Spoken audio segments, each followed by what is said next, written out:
తస్య భగవతో అర్హత సర్వ సంబుద్ధస్య. ఇవాళ నేను ఒక జాతక స్టోరీ చెప్పబోతున్నాను. ఈ జాతక స్టోరీ బుద్ధుడి లైఫ్లో జరిగిన స్టోరీ. అయితే ఒకరోజు క్వీన్ మల్లిక వాళ్ళ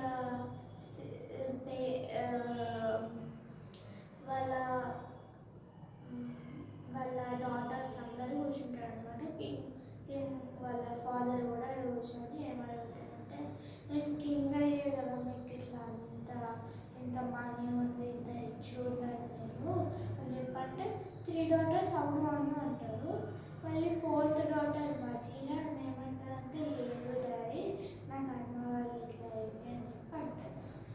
అంటే ఏమంటారంటే కింగ్, ఏంటి నువ్వు ఇట్లా చేస్తున్నావు, నేను ఇప్పుడు ఉండకపోతే నీకేముంటుంది, నువ్వు కర్మ అది అంటావు అని చెప్పేసి వాళ్ళ సోల్జర్స్ని పట్టుకెళ్ళి the poorest man in the సిటీని పట్టుకురామని చెప్పి అంటారు. అంటే వెళ్ళి చూస్తే ఒక ఆయన అంటారు, ఆయన పట్టుకెళ్ళి ఈయన poorest man in the city అని చెప్పి చెప్తారనమాట. సో ఆయనతో మ్యారేజ్ చేపిస్తారు. సో నెక్స్ట్ డే ఏమవుతుందంటే మొత్తం క్వశ్చన్స్ అన్నీ అడుగుతాయి.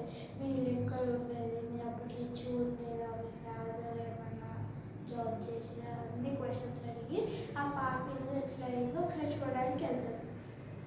సో ఆ ప్లేస్లో నడుస్తుంటే కింద ఒక హోల్ పడుతుంది. హోల్లో కింద పడతారు అనమాట. కింద పడితే అది యూజ్ చేసేసరికి చాలా గోల్డ్ ఉంటుంది. కింగ్కి ఉన్నంత గోల్డ్ కన్నా ఒక 1000 times ఎక్కువ ఉంటుంది. సో ఆ గోల్డ్ తోటి ఒక మంచి ప్యాలెస్ కట్టుకుంటారు. ఒక ప్లేస్ ఏమో బుద్ధుడు ఇంకా వాళ్ళ మాంగ్స్ అంతా కూర్చోవడానికి పెడతారు. మళ్ళీ కొంతమంది ఒక ప్లేస్కి బిక్కునీస్కి అందరికి పెడతారు.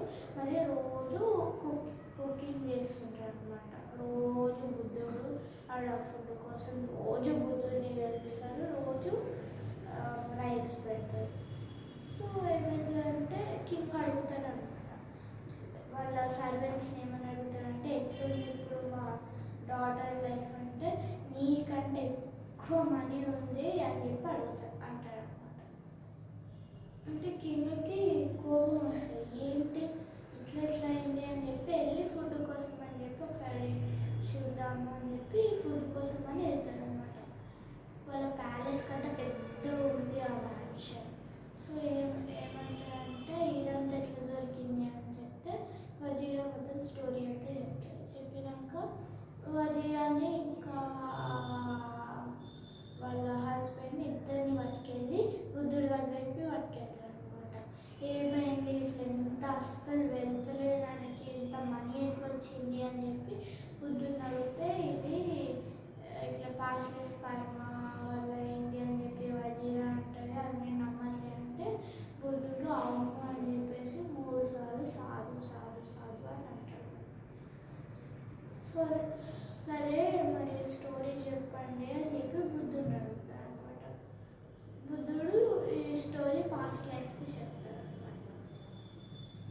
సో అప్పుడు వజీరా ఒక నార్మల్ ఒక మదర్ లాగా ఉండేది. సో ఏమైందంటే వాళ్ళ హస్బెండ్ ఏమైనా ఇచ్చి ఓకే ఇట్లా ఎందుకు పెడుతుంది, ఇంత మనీ ఉంది మనం ఎంజాయ్ చేసుకోవచ్చు కదా అంటే, లేదు ఇప్పటివరకు ఎంజాయ్ చేసుకోవచ్చు కానీ ఫ్యూచర్లో మనకు ఎంజాయ్ చేసుకుంటే ఇట్లా ఉండదు అని చెప్పేసి అంటారు.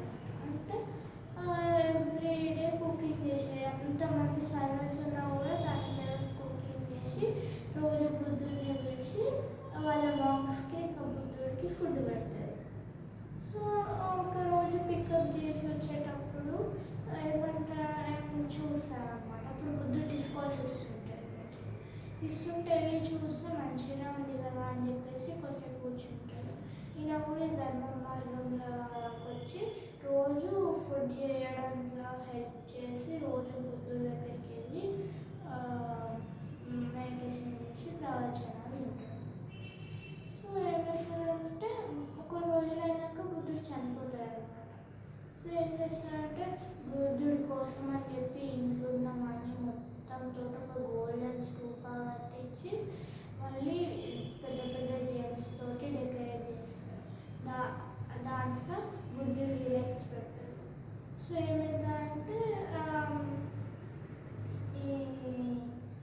పాస్ట్ లైఫ్ వల్లనే ఇట్లా అయింది. ఇప్పుడు ఆ వైఫ్ ఏమో ఇప్పుడున్న వజీరా, ఇంకా ఆమె హస్బెండ్ ఏమో ఇప్పుడున్న పోల్ మ్యాన్, ఇప్పుడు వచ్చిన పోల్ మ్యాన్ అని చెప్పి అంటారు అనమాట.